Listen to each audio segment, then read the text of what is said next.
Did Trump's name kill the Epstein probe? That's the question Thank you, that Mr. cut Chairman. through a tense hearing when Representative Jared Moskowitz begin, I wanna challenged Kash caution Patel directly. my And the way it all colleagues unfolded on, told us more about power and politics than any one-sided press release ever could. violence Because in when a this scandal country. as explosive We just heard as that there were Epstein no collides riots with the on the machinery right. of We're Washington, literally it doesn't sitting just in the reveal building secrets, where it there was a reveals double giant standards, riot broken by promises, supporters and how of the president, the accountability right. can vanish the moment it threatens also the heard that powerful. only For years, leftists, Americans have been told to expect the have truth said about that Trump Epstein. is a Nazi. We In were told the files would 2016, be the open, current the vice names president revealed, of the the United powerful States held said, to account. Trump is It was either a promise cynical whispered asshole or he's across America's rallies, Hitler. podcasts, and committee rooms And so, that there was a list, this is the that problem. the evidence was there, that no one would be protected. I don't want. Gentleman yields back. The gentleman from Florida is recognized. Thank you, Mr. Chairman. Before I begin, I want to caution my colleagues on, one-sided violence in this country. We just heard that there were no riots on the right. We're literally sitting in the building where there was a giant riot by supporters of the president, the right. We also heard that only leftists, have said that Trump is a Nazi. In 2016, the current vice president of the United States said, Trump is either a cynical asshole or he's America's Hitler. And so this is the problem. I don't want to have to say this garbage, but you want me to sit here and get painted with one brush, the whole left. No, there are extremes on the left, and there are extremes on the right. And we collectively should tackle that.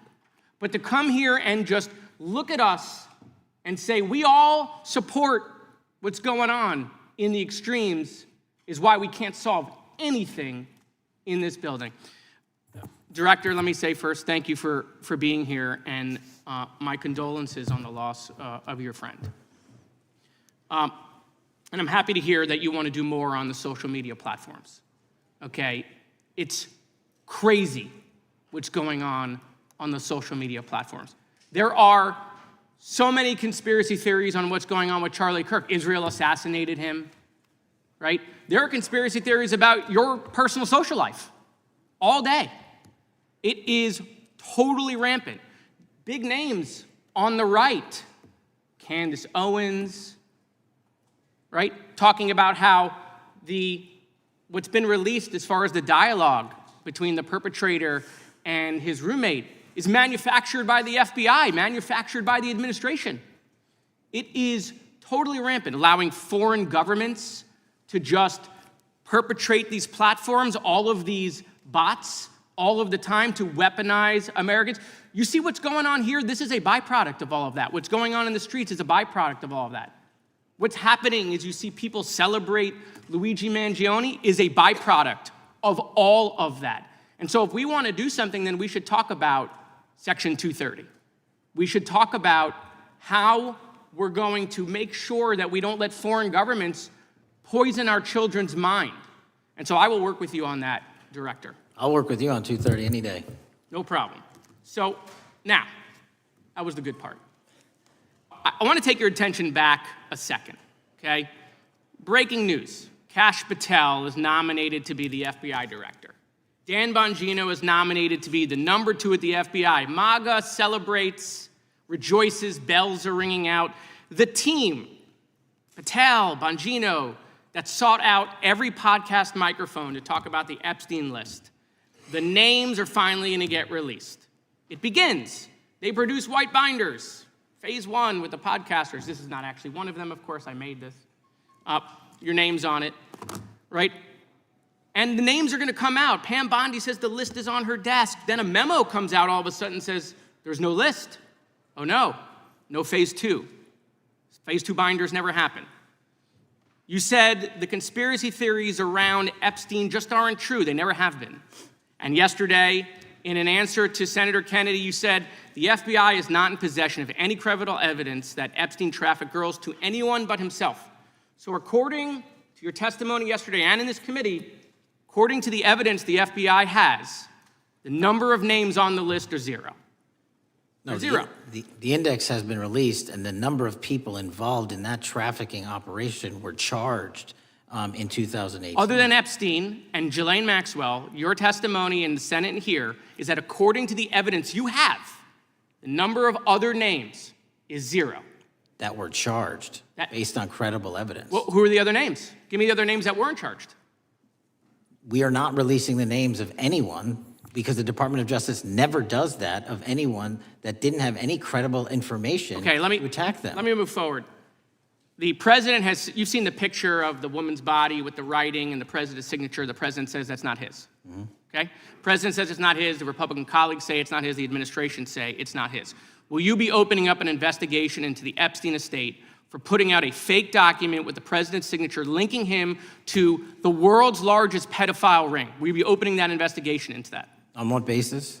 On what basis? They literally put out a fake document, according to the president, with a fake signature. It's a forgery of the president of the United States signature. That's the basis. Sure, I'll do it. Okay, I look forward to that investigation. Am I over? Thank you, Mr. Chairman. I appreciate your diligence. Gentleman's time has expired. Chair. And yet when Kash Patel sat in the witness chair and was asked point blank, the answer wasn't lists or revelations. The answer was 0. 0 names, 0 credible evidence, 0 files beyond Epstein and Ghislaine Maxwell. That was it. Years of anticipation boiled down to nothing. The moment that pulled this into sharp focus came when Moskowitz raised something shocking, a photograph of a woman's body, marked with writing and allegedly signed with the president's name. Trump denied it, Republicans denied it, the administration denied it. But then Moskowitz asked the question everyone else tiptoed around: if it's fake, if the president's signature was forged, why isn't there an immediate investigation into forgery? Because if it were Biden's signature on a document linked to Epstein, we all know it would have dominated headlines for weeks. There would be emergency hearings, non-stop coverage and demands for accountability. But in this case, silence. That silence, that shrug, spoke volumes about whose scandals get chased and whose are quietly buried. But this wasn't just about one photograph. Moskowitz turned the spotlight onto years of broken promises. Kash Patel and MAGA allies had once loudly promised the public that the Epstein files would be exposed. They declared there were binders filled with names, that phase 1 was coming, and that no one would be spared from the truth. Pam Bondi even claimed the files sat on her desk. Those promises fed a movement that believed the truth was about to burst into daylight, and then just as suddenly, those promises evaporated. Patel testified that there were no other names, no evidence, no lists, no binders. It wasn't just a reversal, it was a betrayal of the very people who believed those promises. Think about what that means. For years figures hyped the idea of secret lists and whispered about elites being dragged into the light. Supporters were told to wait for the day when binders would be opened, when the curtain would finally fall, and then under oath, Patel said none of it existed. Moskowitz pressed on that contradiction. Why build the expectation if there was never any evidence? Why feed the fire of speculation if the truth was so much smaller?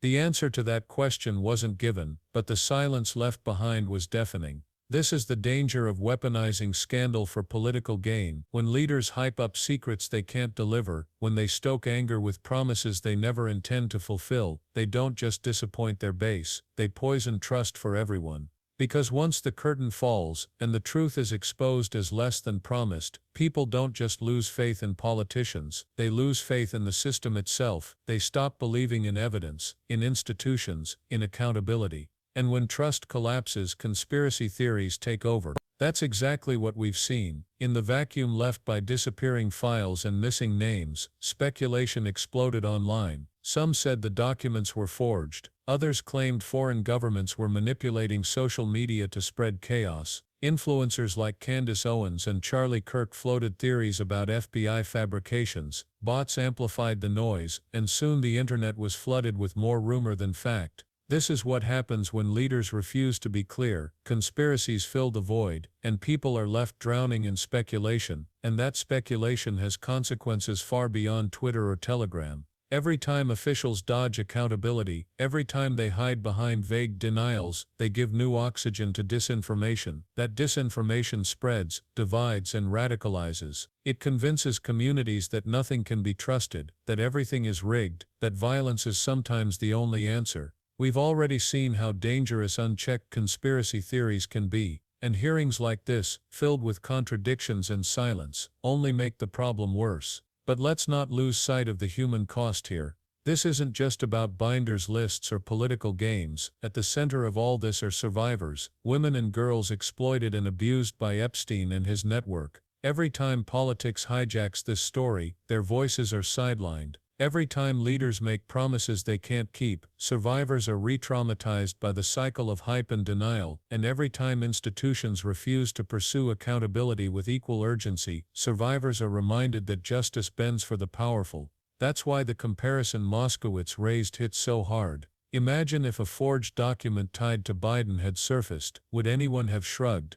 Of course not. It would have triggered investigations, hearings, and headlines. But when it ties to Trump, the urgency disappears. That selective outrage tells survivors that their pain only matters when it can be weaponized politically. That double standard tells ordinary Americans that justice is not blind, that it flinches when the powerful are involved. And yet Moskowitz's questioning did something important. It cracked the facade. By pressing Patel, he forced contradictions into the open. He revealed how quickly the narrative shifted once Trump's name entered the picture. He showed how promises of truth collapsed into excuses, and he reminded the public that accountability is fragile when it collides with politics. The hearing may not have given us new names, but it gave us a clear view of how power protects itself. Because let's be clear, this isn't just about Epstein. This is about what happens when politics rewrites reality. When leaders make promises of transparency but deliver denials, they don't just protect themselves, they erode the very foundation of justice.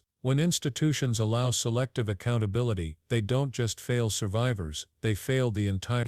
When conspiracy theories are allowed to replace evidence, they don't just distort the past, they endanger the future. So ask yourself again, did Trump's name kill the Epstein probe? It might not be the only reason the truth was buried, but the timing is impossible to ignore. The moment his name was raised, the urgency dissolved, the binders vanished, the narrative flipped from expose everything to there's nothing to see. Survivors were left waiting again, and the public was left with more doubt than clarity. That's the pattern we can't afford to ignore, because justice that bends for the powerful is not justice at all. Truth that changes mid-story is not truth at all, and accountability that only applies when it's politically convenient is no accountability at all. If we want to rebuild trust, if we want to honor survivors, if we want to prove that justice in America still means something, then we have to demand more than excuses. This hearing was a reminder of what's at stake. It showed how fragile justice can be when it collides with politics.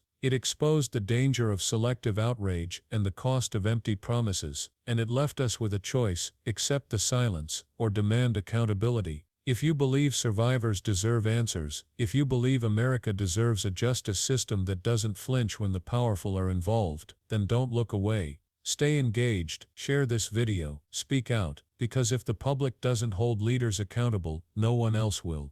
Thanks for watching. If you want to keep cutting through the noise and shining a light on the stories others bury, make sure you hit subscribe, drop a like, and turn on notifications, because the more we demand truth, the harder it becomes for the powerful to hide in the shadows.